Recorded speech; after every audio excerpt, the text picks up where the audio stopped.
Okay, well, one of the things that you see in the video is that I've actually got a copy of the script that I'm working on that the teachers are given a copy of. So I'm taking them along right through that script with me. It gives them an outline and a structured reference. And I do that actually for a very particular reason. I want them to have that script because it kind of circumvents their tendency to want to sit there and grade their papers and do texting and read all the things that they're already concerned about elsewhere. So it's a way to focus them and pique their interest in what's going on with me. So what I'd like to do is I'd like to go through the Rocks game, and I want to make sure that you're a little more comfortable with it than you were last year, because we didn't get to do this. I remember we kind of jammed it in very briefly into a PD session, into one of our meetings. So I want to give you a chance to actually kind of experience it a little bit more. And so toward that end, I'm going to talk a little bit on this piece of paper, then we're going to get on the floor and we're going to play the game, because Angela's here and she wants to play too. She's not busy, you can tell. Okay, we're not quite ready for you, but we're almost ready. You're going to be explaining We're starting right this second. So there's two primary GLOs that go with this game. One is community contributor, the understanding that it's essential for human beings to work together. I think you remember the game last year and how very quickly that becomes apparent that it just takes one person to drop the ball and the whole game falls apart. And quality producer. So it's not enough just to play the game and be present and sitting there, but you actually have to know your job, you have to do your job, you have to pay attention to what you're doing. So recognizing and producing quality performances and quality products.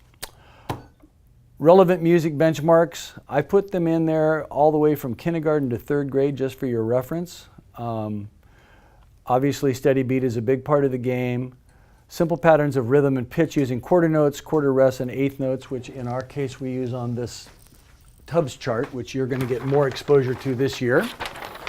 And this game kind of serves to set it up. We'll get familiar with that in just a second. And how we can use that same notation for some rhythm patterns. So this year we're going to be composing rhythm patterns. I think last year we used this cute little method that I learned from Red Hill that had a little to do with dividing numbers into three parts. It was kind of cute, but this year we're going to actually compose rhythms. So this whole methodology that you're going to learn as part of the Rocks game, it sets that up. The vocabulary words that are useful for the lesson are right there, all 5 of them. I'm not going to go through them because we've already covered them today. What you need is a pair of these for every student. That chart, which Angela may or may not make for you. Have I talked to you about that chart? Let's be sure to talk about that chart. Some Post-it notes, ta-da, and a pointer. Could be your finger, could be a stick.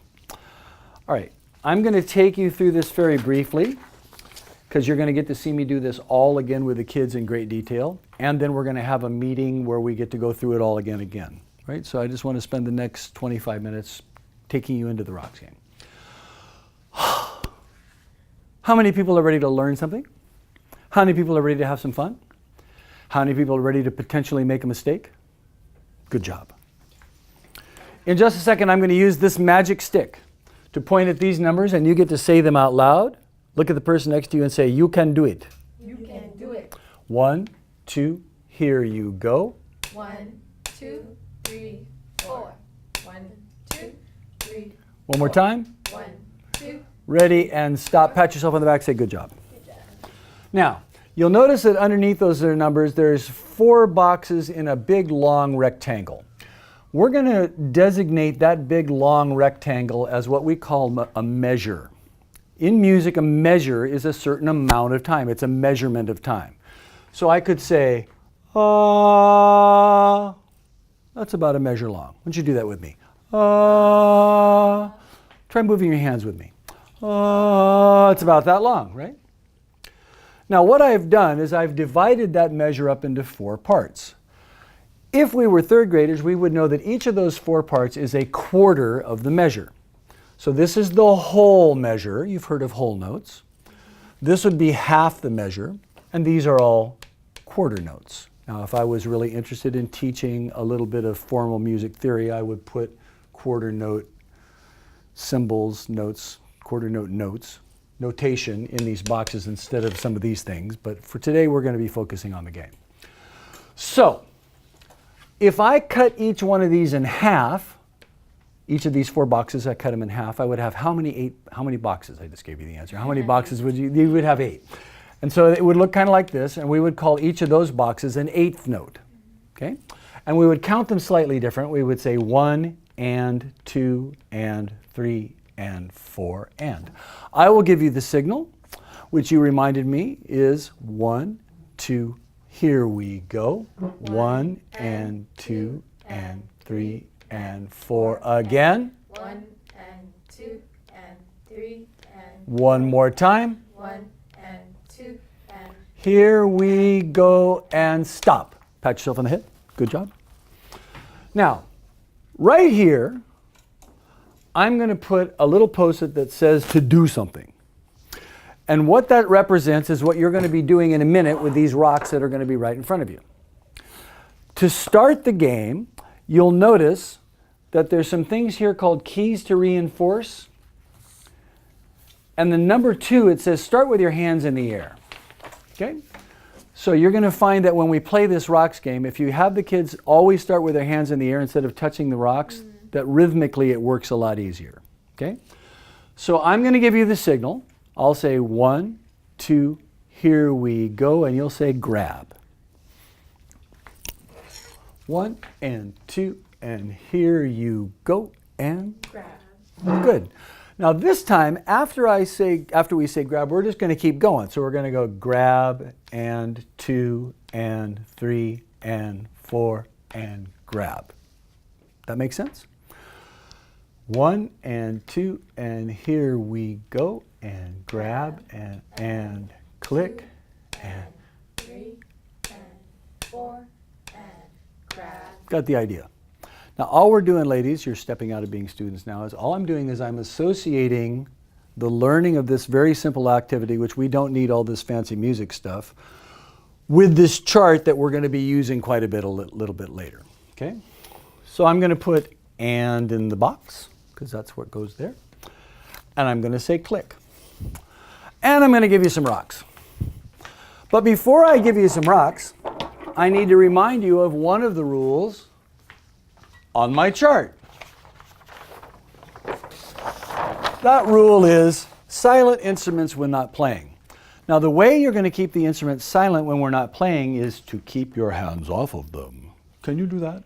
Thank you.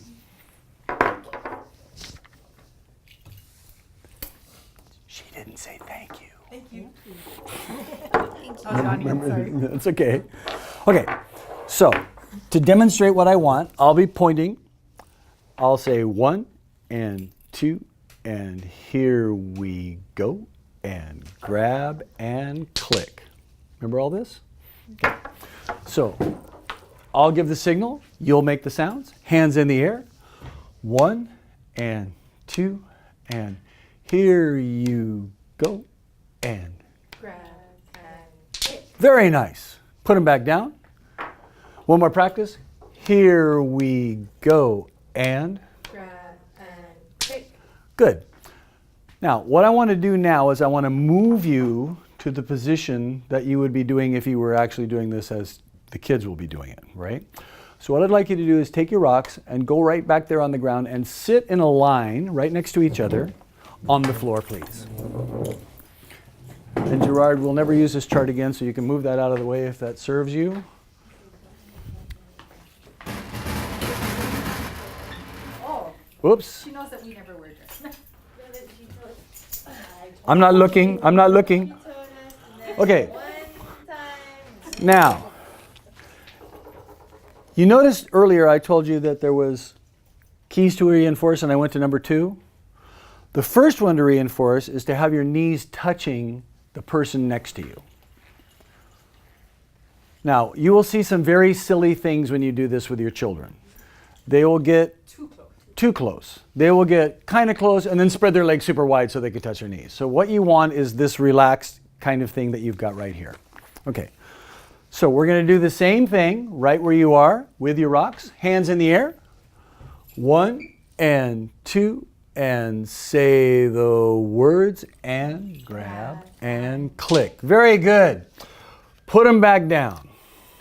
I'm going to add another and I'm going to add the word pass. Now, The tricky thing with pass is we don't have enough people. So I'm going to come down and I'm going to be the person next to you. Where the rocks have to be passed, when I grab and click and pass, I need to put the rocks directly in front of the person to my, in this case, right. Okay? Can't go on their knees, can't go on their lap, can't go on their head or their shoulders. Has to go right there so that it's in the correct position and they don't have to search around for it. Okay? Hands in the air.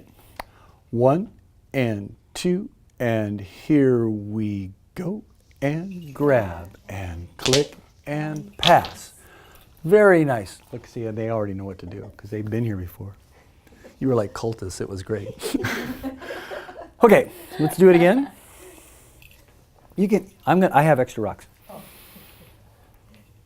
If we were kindergartners, we'd be doing this always in a line, and you'd have an aide, and they would have a pile at each end, and you'd pass them back and forth, and you'd be learning left and right. 1 and 2, and here we go, and grab and click and pass.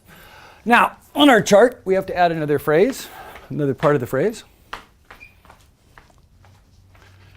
Last part is and clap. And then there's an and right after that. So we're going to be going this far. Grab and click and pass and clap and. Say it with me. Grab and click and pass and clap and. Beautiful.